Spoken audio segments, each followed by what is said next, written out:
سعودی دارالحکومت ریاض میں مجلس پاکستان کی جانب سے تقریب منعقد کی گئی، جس میں نائب امیر جماعت اسلامی فرید احمد پراچا اور سیاسی جماعتوں کے اراکین نے شرکت کی۔ شرکاء سے اظہار خیال کرتے ہوئے جماعت اسلامی کے نائب امیر ڈاکٹر فرید احمد پراچا کا کہنا تھا کہ جماعت اسلامی نے قیام پاکستان سے لے کر آج تک پارلیمانی سیاست میں اپنا مثبت اور فعال کردار ادا کیا ہے۔ پاکستان آج جس نہج پر پہنچ چکا ہے، اس کو مسائل سے نکالنے کے لیے تمام سیاسی جماعتوں کو کردار ادا کرنا ہوگا۔ حالات کی بہتری انتخابات کے ذریعے ممکن ہے، اس کے علاوہ نہیں ہے۔ آپ جتنے بھی جتن کر لیں، یہ جو منیر نیازی کا شعر ہے، کیا موجے گل نہ باد صبا مانگتے ہیں لوگ، وہ حبس ہے کہ روح کی دعا مانگتے ہیں لوگ۔ ایک اتنی حالات پیدا کر دیتے ہیں، لوگ سوچ رہی تمنا کرنے لگتے ہیں۔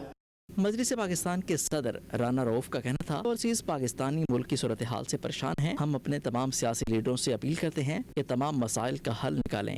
اب جس نہج پر پاکستان پہنچ گیا ہے، اس چیز کی بہت بڑی ضرورت محسوس ہو رہی ہے کہ تمام پارٹیاں جو بھی برسر اقتدار رہی ہیں، کسی نہ کسی حوالے سے اسمبلیوں میں آئی ہیں، چھوٹی پارٹی ہو، بڑی پارٹی ہو، حکمران پارٹی ہو، حالات ایسے آ گئے ہیں کہ سب کو اکٹھا ہونا پڑے گا۔ تقریب سے مجلس پاکستان کے سربراہ اعلیٰ میاں حامد نے بھی خطاب کیا، جبکہ اہلیان ریاض کی جانب سے فرید احمد پراچا کو سندھی ثقافتی اجرک کا تحفہ بھی پیش کیا گیا۔